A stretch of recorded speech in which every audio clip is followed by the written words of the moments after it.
Hey, and hey, what's up and how's it going, all MRBers? I am Mike McRock from the McRock and Bolt Wrestling Review Show, and right now I'm going to give you my review as well as the results for this week's episode of NXT.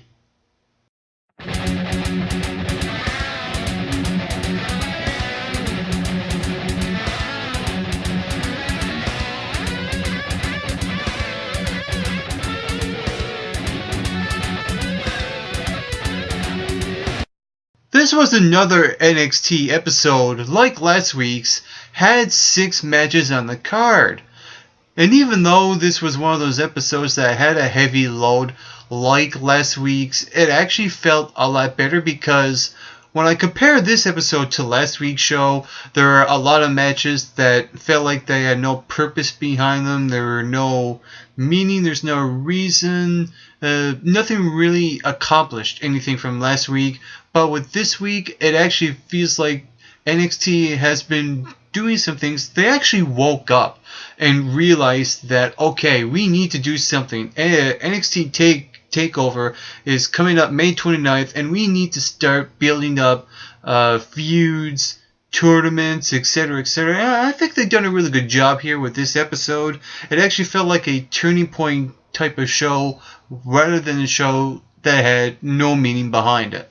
And it started off with Triple H coming out and saying that NXT is taking the world. He's putting over NXT and announcing that there's going to be a 2-hour special that we all know now is called NXT Takeover. And I like when Triple H comes out and he's really passionate about his product, his baby, and how NXT is growing and evolving to this show that feels like it could go into a lot of directions. So I think Triple H done a really good job here kicking off this show, announcing NXT Takeover, and let's just go all out.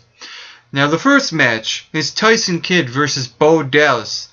And I thought overall this was actually a not half bad opener to the show. I thought this was one of Bo Dallas' best match, and a lot of it has to do with who he's in the ring with. I think guys like CJ Parker or even bigger guys like the Big Show or whomever he's in the ring with, it doesn't really come off very well for Bo Dallas. And I think with this match involving Tyson Kidd and guys like Sami Zayn, and in this case, like I said, Tyson Kidd, came off really well. I even noticed the little things as well, like Bo Dallas' new music coming out with that. To me, that it feels a lot better than his old music that he used before.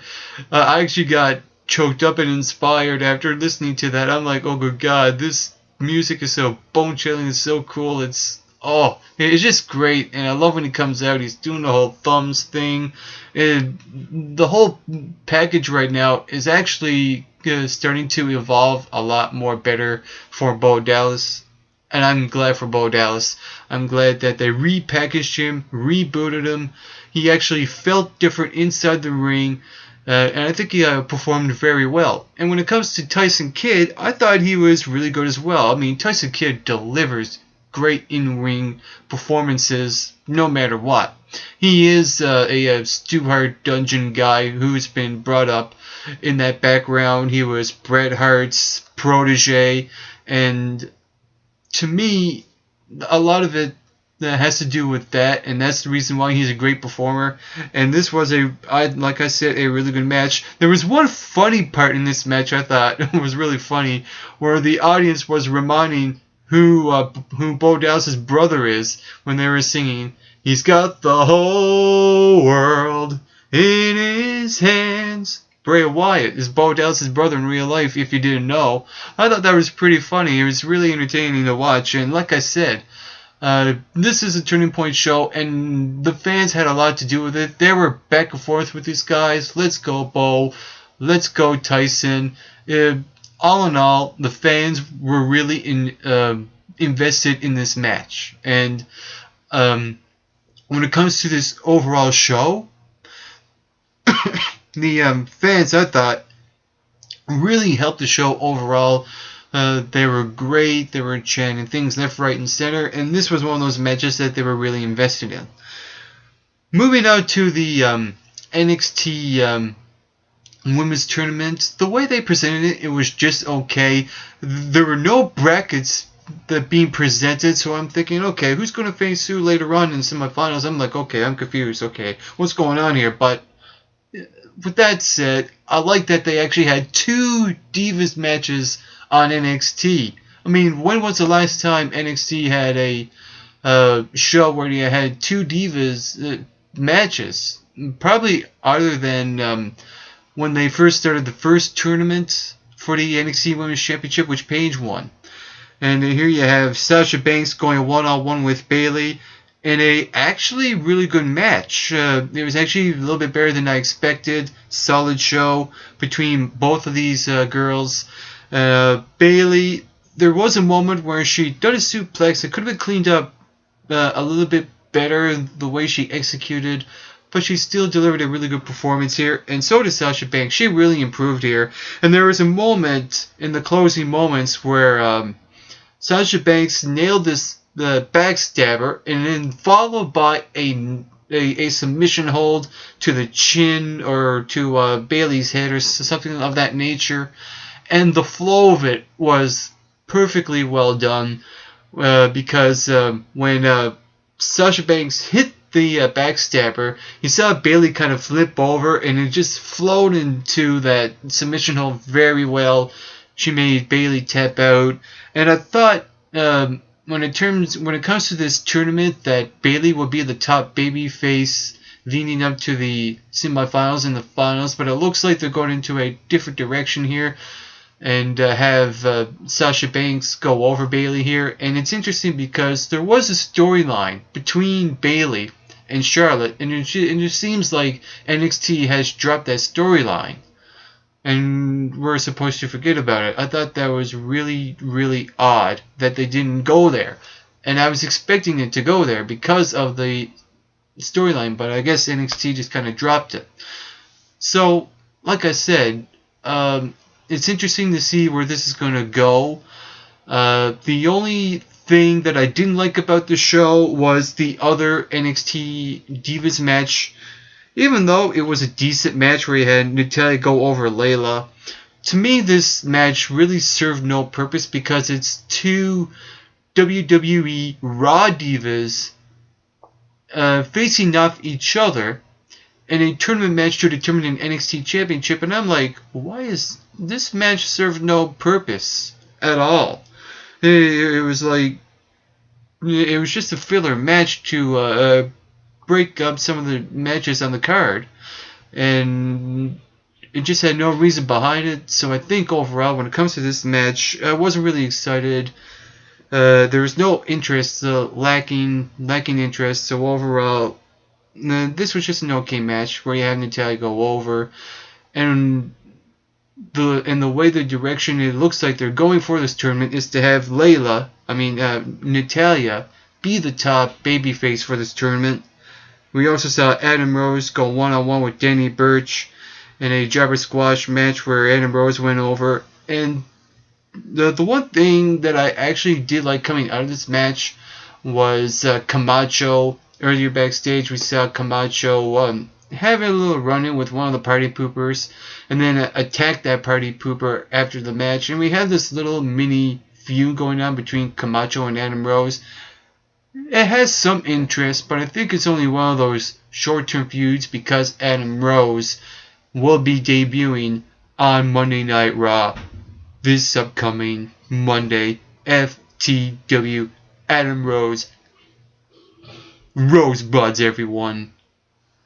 And then we get to see Oliver Gray going one-on-one with Mojo Rawley. And since when is Oliver Gray all of a sudden a heel?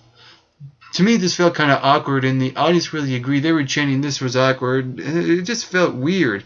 There was just no reason behind that. And this was ultimately, at the end, a jobber squash match where you have Mojo Rawley make quick work of Oliver Gray.